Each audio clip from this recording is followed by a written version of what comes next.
पुण्यश्लोक बाळ गंगाधर टिळक, आदरणीय व्यासपीठ,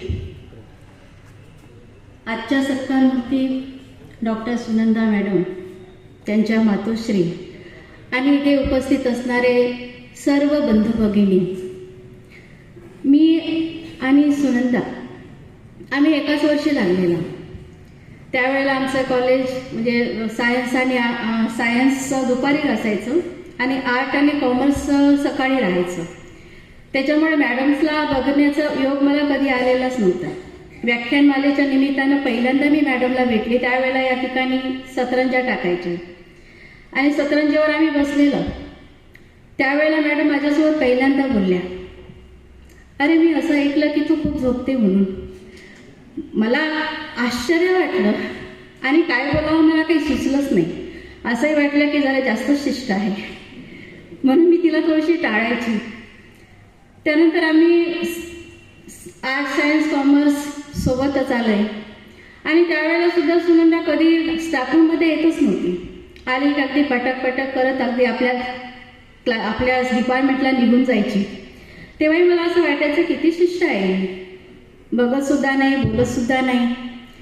मात्र त्यावेळेला मला म्हणजे जेव्हा त्यांनी पहिल्यांदा बोललं त्यावेळेला मला असा अनुभव आलेला की ज्या माझ्या शेजारी राहतात, अगदी रेखा करून अगदी गोड बोलतात, त्या माझ्याविषयी अशा वाईट म्हणजे बातम्यासुद्धा पसरवतात, याचं वाईटही वाटलं.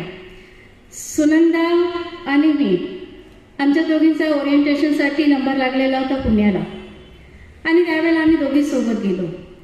जवळजवळ 28 दिवसाचा कोर्स होता आणि त्यामध्ये मला सुनंदाचा स्वभाव कळला की नाही, ही स्पष्टवादी आहे. पोटात एक असं नाही आहे, जे पोटात आहे तेच तिच्या ओठात आहे. आणि हा स्पष्टवादीपणा मला खूप भावला आणि तेव्हापासूनच आमची मैत्री ही व्हायला लागली. आम्ही चांगल्या मैत्रिणी झालो. मात्र कधी कधी होतं ना की चांगल्या मैत्रिणी म्हटलं की त्याच्यामध्ये गैरसमज सुद्धा निर्माण होतात किंवा कोणी गैरसमजही निर्माण करू शकतात. अशीच मला एक घटना आठवतं की एकदा मॅडमला माझ्याबद्दल कोणी काहीतरी सांगितलं, एका व्यक्तीने काही सांगितलं की रेखा तुझ्याबद्दल अशा प्रकारे बोललेली आणि त्या व्यक्तीवर सुनंदाचा खूप जास्त विश्वास. मग आम्ही दुसऱ्या दिवशी ते सही वगैरे करायला आलो. त्यावेळेला सुनंदानी मला टॉन्ट मारला की लोक तोंडावर खूप गोड बोलतात आणि मागे मात्र काळ्या करतात. मला काही तेव्हा कळलं नाही, पण ती तेव्हावरच थांबली नाही. तिने मला फोन करून डिपार्टमेंटला बोलावून घेतलं आणि मला विचारलं की रेखा तू मला असं असं बोललेली आहे. त्यावेळेला तुझ्यासोबत वकील मॅडमही होत्या आणि मला काही कळलं नाही. मी म्हटलं नाही, आम्ही तर असं तुझा विषय निघालेला नाही आहे, असं तर काही झालेलं नाही आहे. तर ती मला म्हणाली की मग ते काही समोरची व्यक्ती काही खोटं थोडी बोलते. म्हटलं तुला असं वाटतं ना तर तू वकील मॅडमला विचार. तू म्हणते की वकील मॅडम माझ्यासोबत होती. आणि मग मी पण क्लासमध्ये निघून गेली. मॅडमला नाही राहायला गेलं. मॅडमने वकील मॅडमला फोन केला. वकील मॅडम त्या दिवशी सुट्टीवर होत्या, नागपूरला होत्या. सुनंदाने वकील मॅडमला फोन केला आणि विचारलं आणि मी जे सांगितलं तेच वकील मॅडमनी सुद्धा सांगितलं. त्यावेळेला तिला वाटलं की नाही, हे समोरची व्यक्ती खोटी बोलते आहे. म्हणजे असेही असतात की जे आपसामध्ये गैरसमज निर्माण करतात. मतभेद होतातच, प्रत्येकाचं मत वेगवेगळं असतं, मतभेद होऊ शकतं, पण मनभेद हे कधी व्हायला नको. आणि आमचंही तसं झालं की आमचे ज्या वेळेला गैरसमज झाले त्या वेळेला आम्ही एकमेकांशी बोललो आणि आपसातले मतभेद, आपसातील गैरसमज आम्ही दूर करून घेतलं आणि त्यामुळेच आमची जी मैत्री आहे आजतागायत टिकून आहे. सुनंदा मॅडमबद्दल बोलायचं म्हटलं, ती खूप जिद्दी आहे. कुठलीही गोष्ट करायचं म्हटलं तिच्यामध्ये चिकाटी आहे. प्रचंड परिश्रम करते आणि कुठलीही एखादी गोष्ट करायचं म्हटलं की अगदी झपाटल्यासारखी ती त्या गोष्टीच्या मागे लागतं. अगदी मग सुरुवातीच्या पासून ते शेवटपर्यंत तिचं प्लॅनिंग सुरू असतं आणि तिच्या कामामध्ये कोणी लोडबोड केलेले तिला पटत नाही. आणि तिचं जे काम आहे या कामामध्ये अगदी ते पूर्णपणे यशस्वी सुद्धा होतं. हे अर्थातच त्यामागे तिची जी चिकाटी आहे, तिचं जे परिश्रम आहे हे आपल्याला या ठिकाणी दिसून येतं. हा जो गुण आहे हा तिच्याकडून घेण्यासारखा निश्चितच आहे. दुसरी गोष्ट म्हणजे गोपनीयता. मॅडमने त्यांना जे काही कार्य करायचं असलं तर सुरुवातीला गोपितच असतं अगदी मॅडमचं ज्या वेळेला वडसा या ठिकाणी प्राचार्य पदासाठी त्यांचं सिलेक्शन झालं त्यावेळेला मला दोघा तिघांनी विचारलं की तुमची मैत्रीण प्राचार्य म्हणून जाते, तुम्हाला तर आधीच माहिती असेल. मी म्हटलं नाही बा, जसं तुम्हाला माहिती तसंच मला पण माहिती नाही आहे. म्हणजे कोणती गोष्ट कुठे सांगायला हवी कुठे नको, कारण सुरुवातीपासूनच जर आपण सांगत गेलो की नाही मला असं असं करायचं आहे आणि नाही झालं तर तेच लोक पुन्हा असे म्हणतात की इतक्या वर्षापासून करून राहिले अजूनही काही झालं नाही. हे कदाचित त्यामागची भावना असू शकतं. म्हणजे गोपनीयता कुठे गुपित ठेवायला पाहिजे हा गुण सुद्धा त्यांच्यापासून शिकण्यासारखा आहे. अस्वले सरांच्या काळामध्ये बघितलं तर सरांचा मला नेहमी चांगलाच अनुभव आला. त्यांच्या काळातच मी PhD साठी रजिस्ट्रेशन केलेलं आणि त्यावेळेला मला ज्या ज्या वेळेला जायचं काम पडलं सरांनी मला कधीच हटकलं नाही. ज्या ज्या वेळेला जायचं काम पडलं त्या त्या वेळेला सरांनी मला परमिशन दिली आणि मला कुठल्याही गोष्टीसाठी अडवणूक झालेली नव्हतीच. सुनंदाचं सुद्धा त्यासाठी मला मार्गदर्शन मिळालं की नाही रेखा तू आता PhD करून टाक, आपल्या याच्यामधलं तू राहिलेले तू खरंच PhD करून टाक, म्हणून ती सुद्धा मागे लागलेली होती आणि माझं PhDचं सुद्धा रजिस्ट्रेशन झालं, PhD सुद्धा आवड झालेली आहे. सुनंदाचं आणि माझे संबंध म्हणजे आम्ही सुखदुःखाच्या साथी. मला ज्या ज्या काही म्हणजे गोष्टी सांगायच्या असल्या, माझं मन मोकळं करायचं असलं तर मी सुनंदाजवळच करते आणि बरेचदा ती अगदी म्हणजे लहान बहिणीप्रमाणे मला समजावून सांगते. ज्या ज्या वेळेला माझं चुकलेलं असेल त्या त्या वेळेला सांगते की रेखा तुझं या ठिकाणी चुकत आहे, तू असं असं वागायला नको आहे. एखाद्या वेळेला मी जर तिला म्हटलं की मला हे करायची इच्छा आहे तर तुझी इच्छा आहे ना, ठीक आहे मग आपण करून टाकू. म्हणजे अगदी लहान बहिणीप्रमाणेच त्यांनी मला मार्गदर्शन केलेलं आहे. त्या ज्या वेळेला प्रिन्सिपल म्हणून जाणार होते त्याबद्दल मला वाईटही वाटत होतं. तिला मी म्हटलं पण की काय सुखाचा जीव दुःखात घालत आहे, इथे एवढं चांगलं सगळं तुझं काही व्यवस्थित सुरळीत सुरू आहे आणि तू वडच्याला जाऊन कशाला बसते आहे. आणि मध्यंतरी मग तिचं सुरू झालेलं होतं की नाही मी काही आता जात नाही आहे. मलाही वाटलं की चला आता हिचा सहवास आपल्याला शेवटपर्यंत लागणार आहे. मात्र तिची जिद्द आणि तिला प्रिन्सिपल व्हायचंच होतं, प्राचार्य पदावर तिला जायचंच होतं. तिची जिद्द मात्र खरंच वाखाणण्यासारखी आहे, तिचा आत्मविश्वास वाखाणण्यासारखा आहे, तिचा परिश्रम या ठिकाणी निश्चितच आपल्याला दिसून येतं. म्हणजे अनेक असे गुण आहे की जे तिच्यापासून घेण्यासारखं आहे. राजीव भाऊंनी जे म्हटलेलं आहे की अष्टपैलू व्यक्तिमत्व आहे, निश्चितच सुनंदाचं व्यक्तिमत्व अगदी अष्टपैलू व्यक्तिमत्व आहे. तिला इतकं समोर आणण्यामध्ये निश्चितच सरांचा सहभाग आपल्याला दिसून येतं की सरांनी त्यांना प्रचंड प्रोत्साहन केलेलं आहे. याबद्दल निश्चितच सरांचं आणि त्यांचं सुद्धा कौतुक करण्यासारखं आहे की खरंच असं जर मनुष्य आपल्या पाठीशी असलं तर काहीही लेडीज काहीही करू शकतं. आजचा दिवस वर्षाचा प्रारंभ म्हणजे नवीन वर्षाच्या शुभेच्छा देतो आपणच. आणि आजचा दिवस मात्र या दृष्टीने एक महत्त्वपूर्ण आहे की 1 जानेवारी 1848 मध्ये महिलांसाठी पहिली शाळा काढलेली होती महात्मा ज्योतिबा फुलेंनी आणि त्या ठिकाणी सावित्रीबाईंनी शिकवलेलं होतं. त्यांच्या त्यागामुळेच या ठिकाणी स्त्री हा प्रत्येक क्षेत्रामध्ये वावरू लागलेली होती. आज एक सावित्रीचे लेख या ठिकाणी घडलेली दिसून येतं. 3 तारखेला म्हणजे सावित्रीबाई फुले जयंतीच्या दिवशीच सुनंदा ही प्राचार्य पदाची धुरा सांभाळणार आहे. एक सावित्रीबाईची लेख म्हणून ती त्या ठिकाणी जाणार आहे आणि निश्चितच गौरवास्पद बाब आपल्या या ठिकाणी आपल्याला दिसून येतं. तिची अशीच उत्तरोत्तर प्रगती व्हावी या ठिकाणी केमिस्ट्री डिपार्टमेंट तिने खूप चांगल्या पद्धतीने सांभाळलं. तशाच प्रकारे ती प्राचार्य पदाची धुरा सुद्धा अत्यंत उत्कृष्ट रीतीने सांभाळेल यात तीळमात्र शंका नाही.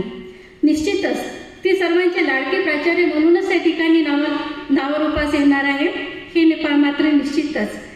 तिच्याबाबत बोलायचं झालं की जसे शिल्पकार आपल्या प्रतिभेने दगडामध्ये सुंदर मूर्ती घडवतो तसेच नवीन वर्ष तुझ्या आयुष्यातील प्रत्येक क्षण घडविण्यासाठी नवी प्रेरणा आणि यशाचा आकार घेऊन येऊ. तुझ्या कलेला नवी ओळख मिळो. आनंदाने आणि समाधानाने तुझे जीवन भरले जावो. अशाच प्रकारच्या मी नवीन वर्षाच्या आणि प्राचार्य पदाच्या तुला शुभेच्छा देते. सर्वांना नवीन वर्षाच्या शुभेच्छा देते. आयोजकांनी मला बोलण्याची संधी दिली त्याबद्दल आयोजकांचे आभार मानते. आपण सर्वांनी मला शांतपणे ऐकून घेतले, आपलेही आभार मानते आणि या ठिकाणी थांबते. धन्यवाद. धन्यवाद मॅडम. अस्वले मॅडमची एक सहपाठीच्या बोलण्याच्या ऐवजी मैत्रीण इथे व्यक्त झाली. अजून जास्त इमोशनल होण्याच्या आधी त्यांनी ते कंट्रोल केलं, मला माहिती आहे त्यांची मैत्री किती पक्की आहे. धन्यवाद मनपूर्वक. यानंतर अजून कोणाला मनोगत व्यक्त करायचं असेल तर डॉक्टर अजय राजूरकर मनोगत व्यक्त करू इच्छितात. डॉक्टर अजय राजूरकर.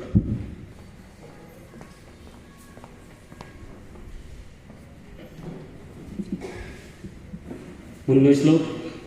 लोकमान्य टिळकांच्या प्रतिमेला सर्वप्रथम अभिवादन करतो. माझ्या शिक्षिका डॉक्टर अस्वले मॅडम तसेच आजच्या सत्कार मूर्ती यांच्या या सत्कार समारंभानिमित्त मंचावर उपस्थित सर्व सन्माननीय मान्यवर, आजच्या कार्यक्रमाचे अध्यक्ष तसेच शिक्षण प्रसारक मंडळाचे अध्यक्ष सन्माननीय विजूभाऊजी मुकेवार सर, शिक्षण प्रसारक मंडळाचे उपाध्यक्ष सन्माननीय नरेंद्रजी बर्डिया सर, सहसचिव सोनटके काका, सोबतच उपस्थित सर्व सन्माननीय व्यवस्थापन मंडळ, कुचनकर सर, ओमप्रकाश चचडाजी सर, या कार्यक्रमानिमित्त मंचावर उपस्थित माझे गुरु तसेच आपल्या महाविद्यालयाचे माजी प्राचार्य सन्माननीय डॉक्टर अस्वले सर, सोबतच आपल्या महाविद्यालयाचे प्राचार्य माननीय डॉक्टर प्रसाद खांजोळे सर, औषधी निर्माणशास्त्र महाविद्यालयाचे प्राचार्य रेड्डी सर, आजच्या कार्यक्रमाचे सूत्रसंचालक डॉक्टर अने सर, उपस्थित समोर उपस्थित सर्व प्राध्यापकवृंद, शिक्षकवृंद आणि शिक्षकेतर कर्मचारी, आपण सर्वांचे मी या प्रसंगी सर्वप्रथम पुनश्च एकदा स्वागत करतो आणि नवीन वर्षाच्या सर्वांना शुभेच्छा देतो. डॉक्टर अस्वले मॅडमबद्दल बोलायचं झालं तर माझा आणि मॅडमचा परिचय हा जवळपास 23 वर्षापासूनचा आहे. मी ज्यावेळेस इथे BScला शिकत होतो त्यावेळेस मॅडमच्या मी संपर्कात आलो. मी CBZ ग्रुप घेऊन इथे ॲडमिशन केली त्यावेळेस BScला, आणि मी प्रामाणिकपणे असं कबूल करतो की त्यावेळेसपासून जो इन्फ्लुएन्स मॅडमचा आहे तो आज या विद्यार्थ्यावर आहे. म्हणजे केमिस्ट्री विषय म्हटलं की विद्यार्थ्याचा जो आवडीचा होतो तो म्हणजे मॅडममुळे, आणि तोच इन्फ्लुएन्स माझ्यावरही त्यावेळेस होता BScला असताना, की मॅडमचा जी शिकवण्याची शैली होती, कोणतीही कॉम्प्लेक्स गोष्ट असे मॅडम त्यावेळेस ऑर्गॅनिक केमिस्ट्री शिकवायच्या, आणि त्यामुळं ते केमिस्ट्री माझं पक्कं झालं. आणि तो जो प्रभाव माझ्यावर होता, मला बाकी विषयापेक्षा बॉटनीपेक्षा केमिस्ट्रीमध्ये जास्त मार्क होते. आणि मी ज्यावेळेस BSc नंतर MScसाठी फॉर्म भरला विद्यापीठात त्यावेळेस 3ही सब्जेक्टसाठी टाकला होता फॉर्म, पण केमिस्ट्रीला नंबर लागला नाही. नाईलाजाने मला त्यावेळेस बॉटनीला ॲडमिशन घ्यावी लागली, पण नंतर 1-6 महिन्यांनी माझा केमिस्ट्रीला नंबर लागला होता. पण आता बॉटनीमध्ये काही पिरियड प्रॅक्टिस झाल्यामुळे मग मी तिथेच रुजलो. मी वापस केमिस्ट्रीकडे आले नाही, पण अजूनही केमिस्ट्रीचा प्रभाव आहे. हा एक माझा विद्यार्थी म्हणून अनुभव आहे. त्यानंतर इथे रुजू झाल्यानंतर, बॉटनीचा प्राध्यापक म्हणून रुजू झाल्यानंतर मॅडमना मी जे ओळखा लागलो ॲज ए टीचर म्हणून, as A head of department म्हणून, तर त्यांचं मला जे ऑब्झर्व केलं आम्ही की त्या as A head of department त्यांचं ॲडमिनिस्ट्रेशन एवढं, त्यांची कार्यशैली एवढी छान आहे की त्यांची प्रत्येक घटकावर वाच असतो. म्हणजे एखाद्या सिलेबस कम्प्लिशनच्या बाबतीत असो, CSB टीचरवर त्यांचा वाच असतो, त्यानंतर सिलेबस कंप्लीट झाला की नाही त्या फॉलोअप घेत असतात. तर हे त्यांची शैली मला खूप छान वाटते. म्हणजे इंटरनल असेसमेंट मार्क असो, मॅडम सर्वात आधी ज्या डिपार्टमेंटचे इंटरनल असेसमेंट मार्क लागते ते मॅडमच्या डिपार्टमेंटचे, केमिस्ट्री डिपार्टमेंटचे. आमचे शेवटपर्यंत चालू राहतात, पण एक्झामच्या आधी आम्ही ते लावून देतो, पण सर्वात आधी मॅडमचे मार्क बोर्डवर लागतात. आणि ह्या सगळ्या बाबतीत मॅडमचा जो वाच असतो त्यातून असं होते की मॅडमचं सॅटिस्फॅक्शन झालं म्हणजे विद्यार्थ्यांचं सॅटिस्फॅक्शन तिथं लक्षात येते. म्हणजे सिलेबस कम्प्लिशन झाला की नाही सगळं फॉलोअप मॅडमचं असतं. मॅडमच्या ॲक्टिव्हिटीजबद्दल सांगायचं झालं तर केमिस्ट्री डिपार्टमेंटमधल्या सर्वात जास्त ॲक्टिव्हिटीज चालतात science from the science faculty. आणि मॅडम कोणती ॲक्टिव्हिटी घेत असताना ती त्याची रंगीत तालीम पण घेतात. ते सगळं madam you should prepare very perfectly before going to present असं ते मॅडमचं ते ठरलेलंच असतं की नाही तुम्ही करत आहे ते एकदम परफेक्ट झालंच पाहिजे. तर हे जे आमचं ऑब्झर्वेशन आहे हे मॅडमची हे जे कार्यशैली आम्हाला खूप आवडतात आणि त्यापासून बरंच आम्हाला यातून शिकण्यासारखं मिळालं. मॅडम जेवढ्या सौम्य आहे तितक्याच सक्त पण आहे. त्यांची कामाच्या बाबतीत जे सक्ती आहे ती खरंच शिस्तप्रिय आहे. मॅडम ती प्राचार्य म्हणून ग्रामगीता महाविद्यालय चिमुरी ते रुजू होणार त्याबद्दल मी पुन्हा त्यांची उत्तरोत्तर प्रगती हो अशी मनोकामना बाळगतो आणि पुढील आयुष्यासाठी मॅडमला शुभेच्छा देतो. आणि आयोजकांनी मला इथे बोलण्याची संधी दिली त्याबद्दल मी आभार मानतो. धन्यवाद.